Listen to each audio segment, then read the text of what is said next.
এ আসবে আবার ফিরে বাংলার ঘরে ঘরে ইসলামের বাণী নিয়ে আল আজহারি। আসবে আবার ফিরে বাংলার ঘরে ঘরে ইসলামের বাণী নিয়ে আল আজহারি। আল আজহারি, আল আজহারি, মিজানুর রহমান আল আজহারি। আল আজহারি, আল আজহারি, মিজানুর রহমান আল আজহারি। আসবে আবার ফিরে বাংলার ঘরে ঘরে ইসলামের বাণী নিয়ে আল আজহারি। এখানে অনায়াসে 20 লাখ লোক বসতে পারবে। পুলিশ, আর্মি থেকে সকল নিরাপত্তা কর্মীগণ আমাদের এখানে থাকবেন। আমাদের প্রায় 500 পুলিশ থাকবেন। আমাদের এখানে আদ-দ্বীন ফাউন্ডেশন কর্তৃক পরিচালিত 3 দিন ব্যাপী এই ঐতিহ্যবাহী মাহফিলে অনেক সুনামধন্য বাংলাদেশের বিখ্যাত বক্তাগণ উপস্থিত থাকবেন। আমাদের এই 3 দিন মাহফিলকে কেন্দ্র করে আমরা অনেক কাজ করেছি।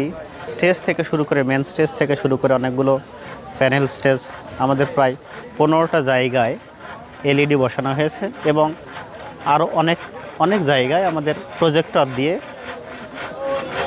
দর্শকদের সুন্দরভাবে দেখার জন্য আমরা ব্যবস্থা করেছি এবং দর্শক যেন প্রাণপ্রিয় মুসল্লিরা যেন ভালোভাবে বসতে পারে, এই জন্য আমরা অনেকগুলো প্যান্ডেল তৈরি করেছি। আমাদের দুই পাশে, এই পাশে এবং ওই পাশে, দুই পাশে আমরা ভিআইপিদের জন্য বসার জায়গা করে দিয়েছি।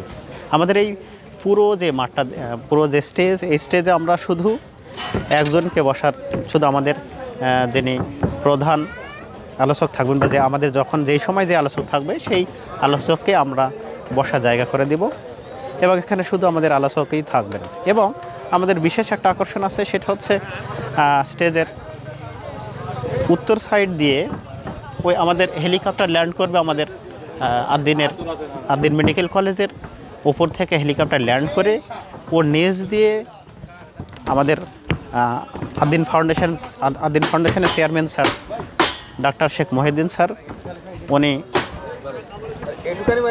ওনার গাড়িতে করে এই র্যাম সিঁড়ি দিয়ে এই পাশ দিয়ে নিয়ে আসবেন। পুরো র্যাম সিঁড়ি দিয়ে এই পাশ দিয়ে নিয়ে আসবেন। তা আমাদের এই র্যাম সিঁড়ি এই দিক দিয়ে বয়ে এই দিক দিয়ে সোজা আমাদের রাস্তা দিয়ে আসবে আমাদের মেহমানগণ। এবং আমাদের দুই পাশে ভিআইপি জায়গাদের বসার জায়গা রয়েছে এবং তাদের পথও আলাদা। আমাদের এখানে কেউ যদি অসুস্থ হয়ে যায় তাহলে তাদেরকে সঙ্গে সঙ্গে চিকিৎসা দেওয়া হবে এবং আমাদের খাবার পরিবেশন করবেন আমাদের আদ-দ্বীন ফাউন্ডেশন।